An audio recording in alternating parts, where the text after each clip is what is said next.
ngayon sa Huama Market and More, Thailand. Ayan. Makaka-copyright ba tayo dito? I don't know. Andito tayo ngayon sa Satani Mihoy. Satani Mihoy. Yung pinupuntahan dito dahil may mga dancers sila na mga naka-sleeping wear. At ngayon, hinihintay ko yung aking mga tiyanak na kapatid dahil nandito pala sila sa Thailand. Halagang mag-atras siya. And kami ay may dalang mga paninda namin na mga Laila Cats Collection. Benta-benta and gala-gala. Benta-benta, nightlife and gala. Si Admin J. Flex mo muna yung shoulder bag. Mamaya ka na mag-packing, girl. Huwag mong sobrahan kasi malit ang sales natin. Mahiya ang amo mo. Ang ganda ng kanyang bag, oh. Oh, lala. Ang ganda. Yan ang tinatawag na, ayusin mo gam. Ito ay tinatawag na treasure phone. Ang ganda ng treasure phone. Kasya na talaga yung phone. Kasya ang passport. Perfect siya pang travel. Ito, perfume. May mga lipstick niya dyan. Card holders. Hindi nawawala ang kanyang salamin. Tapos isa pa niyang cellphone. And sirado, naka-magnet lock yan. Ang ganda. O, diba? Pero, maganda siya. Pero may chismis. May dala siyang sako.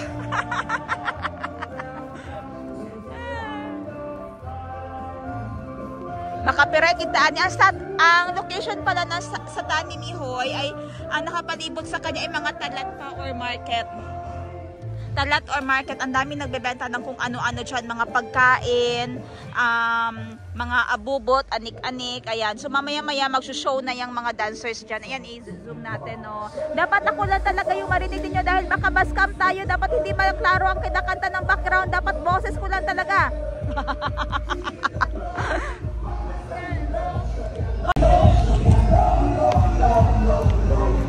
Okay, wait lang. Ikaw na magtanong. Yeah, wait lang. Ma'am Shin, anong dala mo?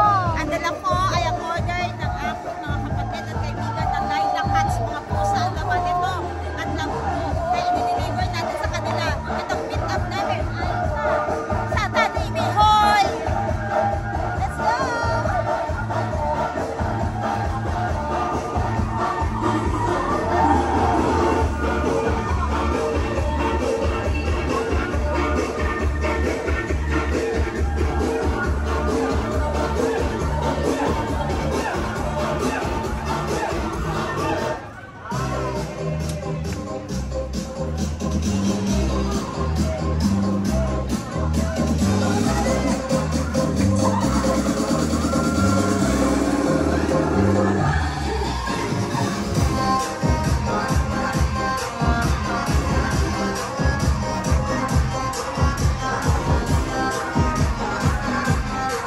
Roti, oh. Gusto roti. Welcome to the evening Chinatown. The look of Sampeng, Yawarat, Chinatown in the night. In front of me, guyud my card is Boss Jin. Yeah, there's food everywhere. Bless! Nakalimpyo sa lubot. Limpyo kayong lubot, oh. Dili mahugawan. Where's Ashley?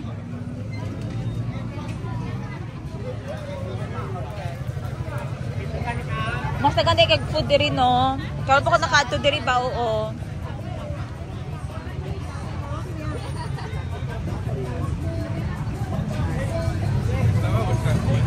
Pwede naman di ka maging ana, Jin.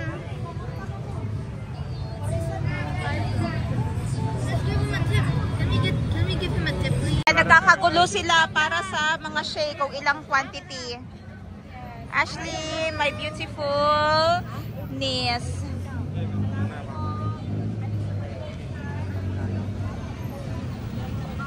The next day. Good day, everyone. Today is October 24, Thursday. Tinanghali ako ng gising dahil minit ako yung aking mga kapatid. Wait lang. Ayun. Minit up yung aking mga kapatid kagabi. And late na kami nakauwi galing sa gala. And ako late na din nagising dahil nanood pa ako ng series pagka-uwi ko. And now, time check is 2 p.m. Ito pa lang yung aking makakain ngayon. Andito ako ngayon sa Central Westgate as usual. And ito ang aking view as usual. Favorite ko talaga yung nasa gilid. Yung wala akong makikita ng ibang tao ba. Kasi ako yung tao na mahilig mag-observe. Yung aking mata ay nakaikot. Parang pinag-aaralan ko yung psycho ng bawat isa. Parang ano kayang iniisip nito? Yun, masyado akong marites sa buhay ng iba.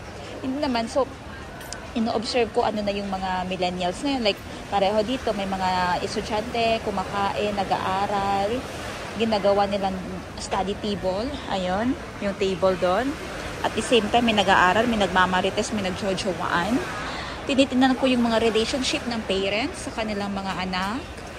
Tinitingnan ko ano yung mga time killing ng mga tao dito. Ba't sila nakaupo dito? Anong ginagawa nila? Anong nagpapatagal sa kanila? So, some are busy doing something on their phones. Some are busy waiting for someone. Ang iba nagtatrabaho, ang iba nag-aaral. Yung mga empleyado dito, tinitingnan ko din kung yung mga nagdidigpit ng table, parang masaya ba sa ginagawa nila, nililigpit ba nila lahat, o masyado bang busy, ganyan. Tinitingnan ko lang, ewan ko bakit. But best in observing kasi talaga ako. Kaya nung nag-aaral pa ako, hindi ako pwede mag-aral sa mataong lugar. Dapat mag-study ako na ako lang isa. Yung walang distraction, yung mga walang madaming dumadaan, walang mga sasakyan. So, yung ginagawa ko, pumupunta ako minsan, pag sa kwarto, mag-isa, nung nag-aaral ako, working student kasi ako. So, tinatiming ko, natulog na lahat. Maaga din ako nagigising pag nag-aaral. Ano pa ba? Nung nag-working student din ako, may time na wala yung aking boss. So, yun, binibilisan ko yung pagdilinis ng bahay from morning. 6, 5, yan. 5, magluluto na. Tapos by 6:30, nakaalis na yung amo ko. Target ko, by 8:30, tapos ng aking pagdilinis. Tapos mag-aaral na ako niyan. Relax time ko na yan for studying. Tapos masaya ako dahil whole day na wala yung aking amo. So, ginagamit ko yung time na yon para mag-study, para mag-aral. Doon ako sa terrace niya naghihintay, nagupo. Kasi ayaw niya din yung hindi naman siya ayaw, pero nakakahiya kasi na pag umuwi yung amo ko, hindi pa uso yung cellphone dati, tapos magbibip-bip siya or mahihirapan siyang makapasok agad sa gate. So, yun din yun. May mga common sense tayo dati ba? Mabilis tayo magsagap ng mga senses para hindi tayo abala, lalo na sa amo. So, yung amo ko, lagi ko talagang hinihintay dati. Ako yung tig-hintay, tig-open kahit na late na yung uwi niya, hihintayin ko pa din siya kasi parang nakakahiya na yung na walang magbubukas sa amo mo, yung pagkatapos niya magtrabaho or naggala-gala kasi nag-unwind, tapos walang hihintay, walang mag-open ng gate, walang magtatanong kung anong kailangan mo sir, ganyan. May kailangan pa po ba kayo? In the afternoon, pwede na ako matulog, at least nasilbihan ko na yung aking amo, at saka hindi naman nakakahiya no na uwi yung amo na walang magsasalubong o mag-iintindi kung ano pang kailangan. So, yun na yung sharing ko. Ba't napahaba? Gusto ko lang naman kumain ng noodles. Sige na, kuha muna tayo ng drinks. Kasi pag nagkukwento ako sa inyo, tinitake back ko kayo sa past. Tapos ini-internalize ko ulit ang memories. Mas lalo tayong napapalayo kasi nakikarried away ako sa mga experiences ko. Next time makukwento ko sa inyo kung paano ako nakagraduate, ano yung trabahong ipinasok ko para makapag-aral at makapagtapos. Hindi ko alam kung ma-inspire kayo or maiinggit or hindi naman yan mawawala, diba? But I hope I can inspire you in any ways that I can, in the simple ways that I can. So, ano kaya ang drinks ang iinumin ko? Water na lang. Anita like ha? Sip bat, cheese. Ang problema, hindi ko naman dala ang aking. Scan ko lang ha, saglit. Okay. Pabalik na ako ngayon sa table. Nakakuha na ako ng water na tag 10 baht or nasa 18 pesos ngayon. Para madali yung pag-convert nyo sa Thai baht. 10 times 2. So 10 baht times 2 na lang. So estimate niyan na nasa 20 pesos. May sukli pa kayo niyan ha. Para mas mapapadali lang ang conversion ninyo. Times 2 na lang automatic. Okay. Ito pa yung first meal of the day ko. Dahil tinanghali ako ng gising. And nag-coffee na ako pagkagising. Pumunta ako sa shop. In-assist ko si Miss J. May mga shipment kami na in-out. Papuntang UAE, Australia, USA na mga orders.